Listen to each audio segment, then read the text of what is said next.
tega bunuh istrinya sama anaknya sendiri. Habis itu dia juga coba bunuh diri. Usaha rumah tangga yang bubar, ada pembunuhan, Seorang pemuda menguras rekening nenek tua pelayan warung makan karena kecanduan judi online dan gara-gara saldo ratusan juta rupiah miliknya lenyap dalam semalam.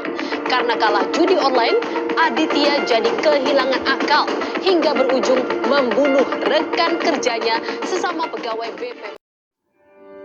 Perkembangan teknologi digital membuat akses hiburan dan informasi menjadi semakin mudah. Namun juga membawa dampak negatif, yaitu maraknya judi online di kalangan generasi muda.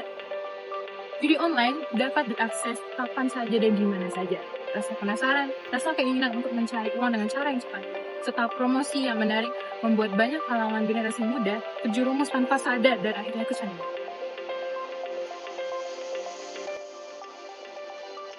Fenomena ini menimbulkan dampak yang serius, mulai dari stres, kecemasan, rusaknya hubungan sosial, hingga berkurangnya nilai moral.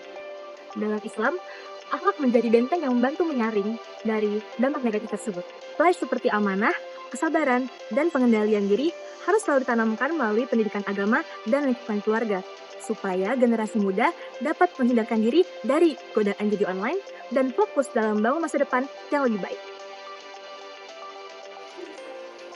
Judi online adalah aktivitas mempertaruhkan uang melalui platform digital yang mudah diakses dan memiliki tampilan yang menarik, sehingga banyak orang yang tertarik untuk mencobanya, terutama anak muda. Dampak dari judi online sendiri dapat berupa kerugian secara finansial, hilangnya fokus, dan kecanduan yang sulit dihentikan. Faktor-faktor seperti tekanan ekonomi, pergaulan, dan iklan-iklan yang agresif turut memperparah, sehingga judi online ini tidak hanya merugikan secara individu, tapi juga hubungan sosial dan keluarga. Untuk mengetahui lebih lanjut dalam bagaimana pandangan generasi muda terhadap maraknya judi online, khususnya dari sudut pandang mahasiswa yang aktif dan kegiatan keagamaan, berikut tanggapan mengenai fenomena judi online di kalangan mahasiswa. Saya panggil rumah dari jurusan instrumentasi. Saya dipanggil Sabi dari ilmu aktuaria.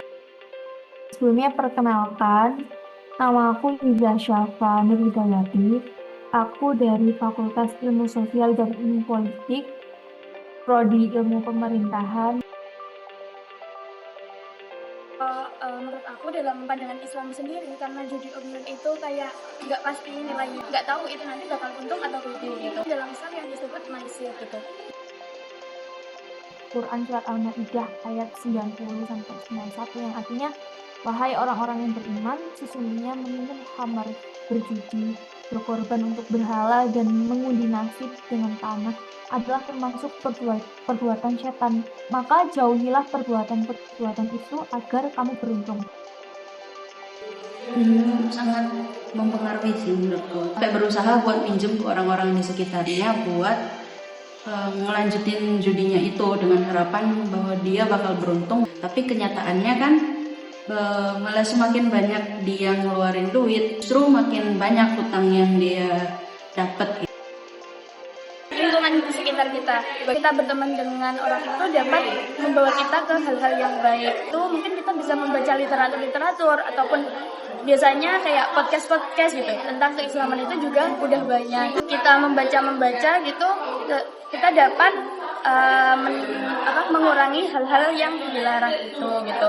Namun bukan hanya sekedar hiburan, tetapi menjadi ancaman serius yang dapat merusak moral, akhlak, melemahkan karakter, keuangan, bahkan nilai-nilai keagamaan yang dimiliki oleh seseorang. Berdasarkan wawancara yang kami lakukan dengan beberapa narasumber, judi online itu dapat melemahkan karakter, mengikis akhlak, dan juga melepaskan seseorang dari tanggung jawab yang seharusnya ia punya. Nah, judi online ini dampaknya nggak hanya pada pribadi, tapi juga kepada lingkungan sekitar, seperti keluarga dan juga pertemanan. Sebagai generasi muda, kita memiliki kendali untuk menentukan arah hidup. Dengan menjauhi judi online, kita memilih hidup yang lebih sehat, bermartabat, tetap penuh yang positif. Dengan meningkatkan nilai agama, menjaga diri sendiri, serta berada pada lingkungan pergaulan yang baik, kita dapat melindungi masa depan kita dari risiko yang tidak baik. Komitmen, kesadaran, dan tindakan kita adalah kunci agar kita tidak terjebak pada bahaya yang tersembunyi di balik layar ponsel kita.